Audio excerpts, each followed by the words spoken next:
ಎಲ್ಲರಿಗೂ ನಮಸ್ಕಾರ. ನಾನು ನಿಮ್ಮ ನೆಚ್ಚಿನ ಶ್ರೀನಿವಾಸ್ ಗುರೂಜಿ.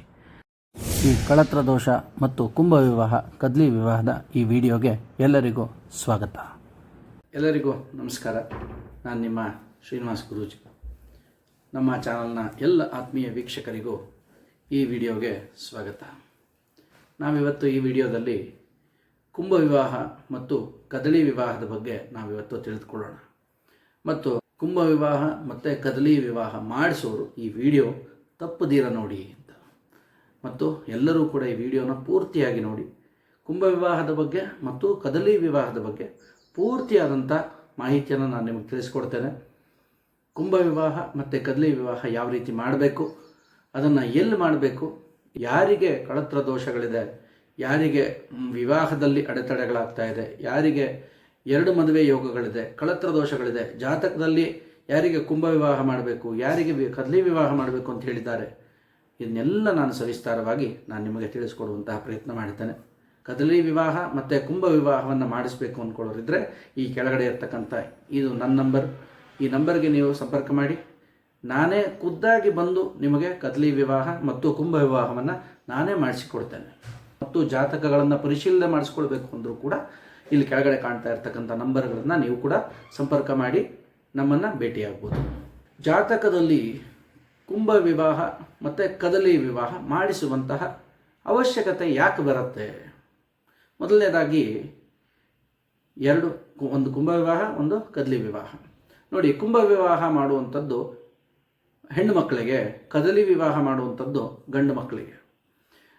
ಕುಂಭ ವಿವಾಹ ಹೆಣ್ಣು ಮಕ್ಕಳಿಗೆ ವಿಶೇಷವಾಗಿ ಕಳತ್ರ ದೋಷಗಳ ನಿವಾರಣೆ ಆಗೋದಕ್ಕೆ, ಜಾತಕದಲ್ಲಿ ಪಾಪಗ್ರಹಗಳ ದೃಷ್ಟಿಯಿಂದ 6ನೇ ಮನೆ, 8ನೇ ಮನೆ ಮತ್ತು 7ನೇ ಮನೆಯಲ್ಲಿ ಪಾಪಗ್ರಹಗಳು, ಲಗ್ನದಲ್ಲಿ ಪಾಪಗ್ರಹಗಳು, ಹೀಗೆ 7ನೇ ಮನೆ ಅದು ಮದುವೆ ಆಗುವಂತಹ ಜಾಗದಲ್ಲಿ ಪಾಪಗ್ರಹಗಳು ಕೂಡಿದ್ರೆ ಹಾಗಾಗಿ 2 ಮದುವೆ ಯೋಗಗಳು, ಅದಕ್ಕಿಂತ ಹೆಚ್ಚಿನ ಮದುವೆ ಯೋಗಗಳು ಇರುತ್ತೆ ಅಂತ ಹೇಳ್ತಾರೆ.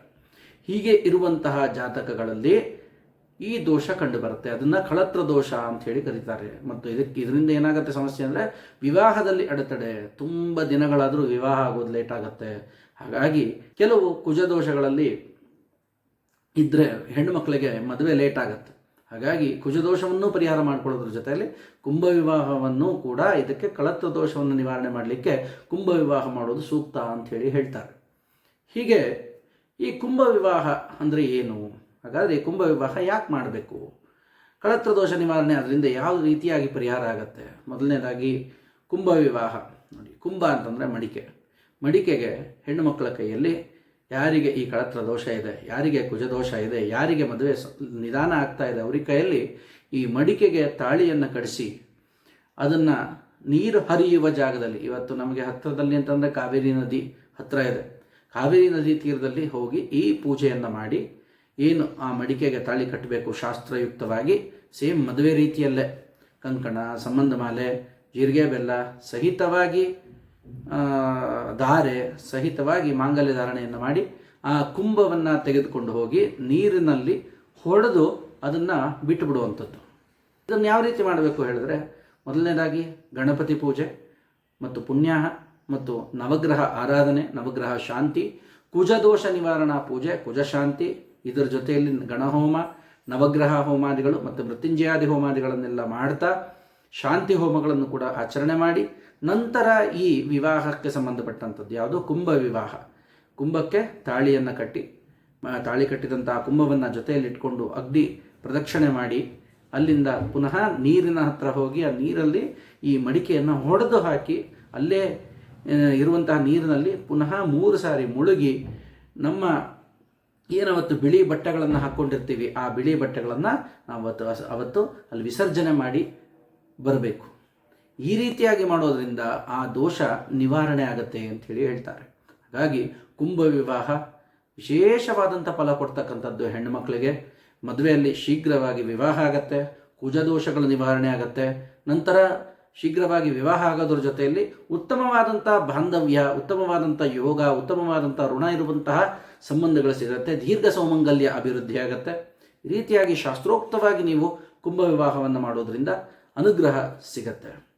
ಯಾರಾದರೂ ಕುಂಭ ವಿವಾಹ ಮಾಡಬೇಕು, ನಮ್ಮ ಮಗಳಿಗೂ ಕೂಡ ಹೆಚ್ಚು ವರ್ಷಗಳಾಗ್ತಾ ಇದೆ, ಮದುವೆ ಆಗ್ತಾ ಇಲ್ಲ, ಬಂದಿರೋ ಗಂಡು ಸೆಟ್ ಆಗ್ತಾ ಇಲ್ಲ ಅಥವಾ ಒಂದು ಮದುವೆ ಆಗಿದೆ, ಡಿವೋರ್ಸ್ ಆಗಿದೆ, ಇನ್ನೊಂದು ಮದುವೆ ಮಾಡಬೇಕು, ಅವರಿಗೆ ಈ ರೀತಿ ಕುಂಭ ವಿವಾಹವನ್ನು ಮಾಡಿಸಿ ಎಲ್ಲವನ್ನು ಮಾಡಬಹುದು. ಕದಲಿ ವಿವಾಹವನ್ನು ಪುರುಷರಿಗೆ ಅಂದರೆ ಗಂಡು ಮಕ್ಕಳಿಗೆ ಈ 2 ಮದುವೆ ಯೋಗಗಳು ಮತ್ತು ಕಳತ್ರ ದೋಷಗಳು ಇವುಗಳಿಂದ ನಿವಾರಣೆಗೋಸ್ಕರ, ವಿವಾಹ ಅತಿ ಶೀಘ್ರ ಆಗುವುದಕ್ಕೋಸ್ಕರ, ಮತ್ತು ವಿವಾಹದಲ್ಲಿ ಅಡೆತಡೆಗಳು ಮತ್ತು ದೀರ್ಘಕಾಲವಾಗಿ ವಿವಾಹಗಳಾಗ್ತಾ ಇಲ್ಲ, ತುಂಬ ವಯಸ್ಸಾಗ್ತಾ ಇದೆ, ಮದುವೆ ಆಗ್ತಾ ಇಲ್ಲ, ಮತ್ತು ಇನ್ನು ಕೆಲವರಿಗೆ ಮದುವೆ ಆಗಿದೆ, ಡಿವೋರ್ಸ್ ಆಗಿದೆ, 3 ತಿಂಗಳಿದ್ದು ಡಿವೋರ್ಸ್ ಆಗಿದೆ, ವರ್ಷ ಆಯಿತು ಡಿವೋರ್ಸ್ ಆಗಿದೆ, ಮತ್ತು ಇನ್ನೊಂದು ಮದುವೆ ಮಾಡ್ಕೊಳ್ಬೇಕು ಅಂದ್ಕೊಳ್ತಾ ಇದ್ದೀನಿ, ನಾನು ಏನು ಮಾಡಬೇಕು? ಇವಕ್ಕೆಲ್ಲದಕ್ಕೂ ಸೂಕ್ತವಾದಂಥ ಪರಿಹಾರ ಅಂತಂದರೆ ಅದು ಕದಳಿ ವಿವಾಹ ನೀವು ಸರಿಯಾದ ಕ್ರಮದಲ್ಲಿ ನೀವು ಆಚರಣೆ ಮಾಡಿದ್ದೆ ಆದರೆ ಸೂಕ್ತವಾದಂಥ ಪರಿಹಾರ ಕದಳಿ ವಿವಾಹದಲ್ಲಿ ಸಿಗತ್ತೆ. ಈ ಕದಳಿ ವಿವಾಹವನ್ನು ಮಾಡುವುದು ಹೇಗೆ? ಮೊದಲನೇದಾಗಿ ನೋಡಿ, ನೀರು ಹರಿಯುವ ಜಾಗ ಅಂದರೆ ನದಿ ನೀರು ಎಲ್ಲಿ ಹರಿಯುತ್ತೋ ಆ ಜಾಗದಲ್ಲಿ ಈ ಕದಳಿ ವಿವಾಹವನ್ನು ಮಾಡೋದ್ರಿಂದ ಸೂಕ್ತವಾಗಿ ನಮಗೆ ಎಲ್ಲ ದೋಷಗಳು ನಿವಾರಣೆ ಆಗುತ್ತೆ, ಕುಜದೋಷ ನಿವಾರಣೆ ಆಗುತ್ತೆ ಮತ್ತು ಶೀಘ್ರವಾಗಿ ವಿವಾಹ ಕೈಗೂಡುತ್ತೆ. ಹಾಗಾಗಿ ನದಿ ಹರಿಯೋ ಜಾಗದಲ್ಲಿ ಹೋಗಿ ಆ ಹುಡುಗನಿಗೆ ಮೊದಲನೇದಾಗಿ ಈ ಕದಳಿ ವಿವಾಹವನ್ನು ಮಾಡುವಂತಹ ದಿವಸ ಬೆಳಗ್ಗೆ ಎದ್ದು ಶುಭ್ರವಾದಂಥ ಸ್ನಾನವನ್ನು ಮಾಡಿಕೊಂಡು ಶುದ್ಧವಾಗಿರುವಂತಹ ಬಾಳೆ ಗಿಡ, ಆ ಗಿಡವನ್ನು ತೆಗೆದುಕೊಂಡು ಬಂದು ಅದಕ್ಕೆ ತಾಳಿಯನ್ನು ಕಟ್ಟುವಂಥದ್ದು. ಸಾಕ್ಷಾತ್ ಮದುವೆಯಲ್ಲಿ ಯಾವ ರೀತಿಯಾಗಿ ತಾಳಿಯನ್ನು ಕಟ್ಟಿ ಶಾಸ್ತಿ ಮದುವೆಯನ್ನು ಮಾಡ್ತೇವೋ ಅದೇ ರೀತಿಯಾಗಿ ಬಾಳೆಕಂದಿಗೂ ಕೂಡ ಮದುವೆಯನ್ನು ಮಾಡಿಸ್ತಕ್ಕಂಥ ಕ್ರಮ. ಮೊದಲನೇದಾಗಿ ಗಣಪತಿ ಪೂಜೆ, ಪುಣ್ಯಾಹ, ನವಗ್ರಹ ಶಾಂತಿ, ನವಗ್ರಹ ಹೋಮ, ಮೃತ್ಯುಂಜಯಾದಿ ಹೋಮಾದಿಗಳು, ಪೂಜೆ, ಶಾಂತಿ, ಹೋಮ, ಇವು 3 ಕ್ರಮಗಳನ್ನು ಕ್ರಮ ಸಹಿತವಾಗಿ ಶಾಸ್ತ್ರೋಕ್ತವಾಗಿ ಇವನ್ನೆಲ್ಲ ಮಾಡಿ ಅದಾದ ಮೇಲೆ ವಿವಾಹ ಯಾವುದು ಕದಲಿ ವಿವಾಹ. ಆ ಬಾಳೆ ಮರ ಏನಿದೆ, ಬಾಳೆ ಮರಕ್ಕೆ ಶಾಸ್ತ್ರೋಕ್ತವಾಗಿ ಒಂದು ಸೀರೆಯನ್ನು ಉಡಿಸಿ ಅದಕ್ಕೆ ಅರಶಿನ ಕೊಂಬು, ನಮಗೆ ಬಂಗಾರ ಇವತ್ತು ಸರ್ವಶಕ್ತಿ ಇಲ್ಲದೆ ಇದ್ದರೂ ಕೂಡ ಅರಶಿನ ಕೊಂಬಲ್ಲಿ ಕೂಡ ನಾವು ಈ ವಿವಾಹವನ್ನು ನಾವು ಮಾಡ್ಬೋದಾಗಿದೆ. ಶಾಸ್ತ್ರ ಸಹಿತವಾಗಿ ಈ ಕದಲಿ ವಿವಾಹವನ್ನು ಮಾಡೋದ್ರಿಂದ ಸಮಸ್ತ ದೋಷಗಳು ನಿವಾರಣೆ ಆಗುತ್ತೆ. ಹಾಗಾಗಿ ಕದಲಿ ವಿವಾಹ ತುಂಬ ಸೂಕ್ತವಾದಂಥ ಪರಿಹಾರ. ಯಾರಿಗೆ ವಿವಾಹ ಲೇಟ್ ಆಗ್ತಾ ಇದೆ, ಯಾರಿಗೆ ವಿಳಂಬ ಆಗ್ತಾ ಇದೆ ವಿವಾಹ, ಮತ್ತು ಯಾರಿಗೆ 2ನೇ ಮದುವೆ ಯೋಗಗಳಿದೆ, ಕಳತ್ರ ದೋಷಗಳಿದೆ, ಕುಜದೋಷಗಳಿದೆ, ವಿವಾಹ ತುಂಬ ತಡೆ ಆಗ್ತಾ ಇದೆ, ಇವರು ಎಲ್ಲರಿಗೂ ಸೂಕ್ತವಾದಂಥ ಪರಿಹಾರ ಅಂತಂದರೆ ಅದು ಈ ಕದಲಿ ವಿವಾಹ. ನೀವು ಮೊದಲನೇದಾಗಿ ನಿಮ್ಗೆ ಯಾರಾದರೂ ಹೇಳಿದರೆ, ಜ್ಯೋತಿಷಿಗಳು ಮೊದಲನೇ ಬಾರಿ ನೀವು ಜಾತಕವನ್ನು ತೆಗೆದುಕೊಂಡು ಹೋದಾಗ ನಿಮ್ಗೆ ಯಾರಾದರೂ ಜ್ಯೋತಿಷಿಗಳು ಹೇಳಿದರೆ, ಎರಡನೇದು ಸೆಕೆಂಡ್ ಒಪಿನಿಯನ್ ತಗೊಳ್ಳಿ, ದುಡುಕ್ಬೇಡಿ.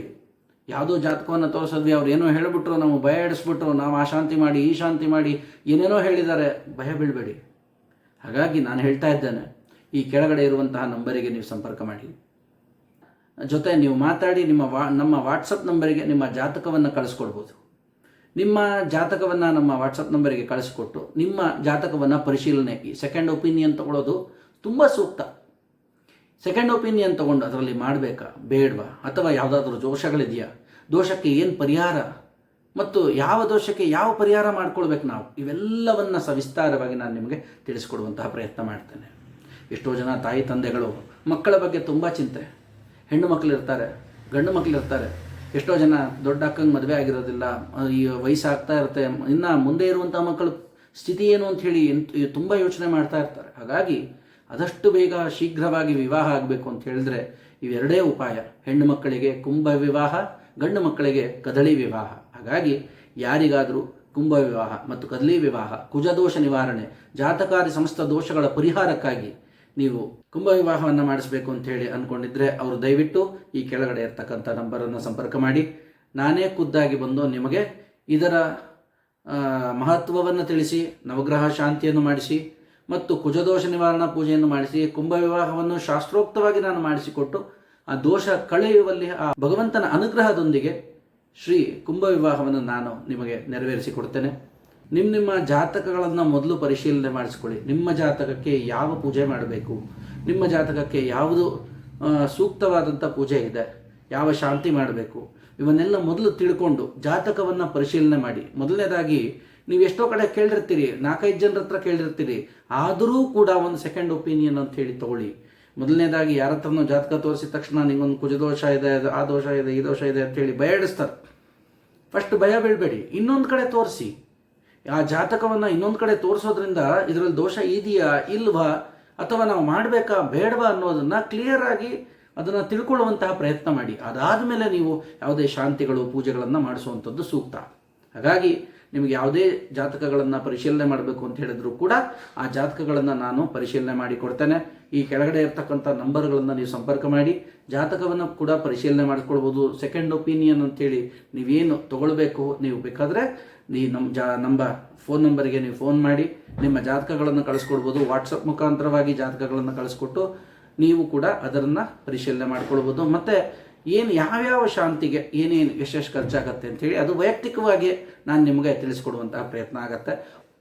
ಅವರವರ ಜಾತಕಗಳ ಅನುಗುಣವಾಗಿ ಯಾವ ಶಾಂತಿ ಮಾಡಬೇಕು, ಯಾವ್ಯಾವ ದೋಷಗಳಿದೆ ಆ ದೋಷಕ್ಕೆ ಸರಿಯಾಗಿ ಮತ್ತು ಯಾವ್ಯಾವ ಶಾಂತಿಗೆ ತಕ್ಕಂತೆ ಮತ್ತು ಯಾವ್ಯಾವ ಕುಂಭ ವಿವಾಹಕ್ಕೆ ಅಥವಾ ಕದಲಿ ವಿವಾಹ ಹೀಗೆ ಯಾವ ರೀತಿಯಾದಂಥ ಪೂಜೆಗಳಿದೆ ಆ ರೀತಿಯಾದಂಥ ಆಯಾ ಪೂಜೆಗಳಿಗೆ ಇಂತಿಷ್ಟು ಅಂತ ಹೇಳಿ ಏನು ದುಡ್ಡಿದೆ ಅದನ್ನು ನಾನು ನಿಮಗೆ ಫೋನಲ್ಲೇ ತಿಳಿಸ್ಕೊಡುವಂತಹ ಕೆಲಸವನ್ನು ಮಾಡ್ತೇನೆ ಅಂತ ಹೇಳ್ತಾ ಈ ವಿಡಿಯೋವನ್ನು ಇಲ್ಲಿಗೆ ಮುಗಿಸೋಣ. ಯಾರಾದರೂ ಕುಂಭ ವಿವಾಹವನ್ನು ಮಾಡಬೇಕು ಅಂತ ಅಂದ್ಕೊಳ್ತಿದ್ರೆ ಅವರಿಗೆ ಈ ಕೆಳಗಡೆ ಇರ್ತಕ್ಕಂಥ ನಂಬರನ್ನು ಸಂಪರ್ಕ ಮಾಡಿ ನಾನೇ ಖುದ್ದಾಗಿ ಬಂದು ನಿಮಗೆ ಆ ಕುಂಭ ವಿವಾಹವನ್ನು ನಾನು ಮಾಡಿಸ್ತೇನೆ. ಎಲ್ಲರಿಗೂ ಒಳ್ಳೆಯದಾಗಲಿ, ಶುಭ ಆಗಲಿ. ನಮಸ್ಕಾರ.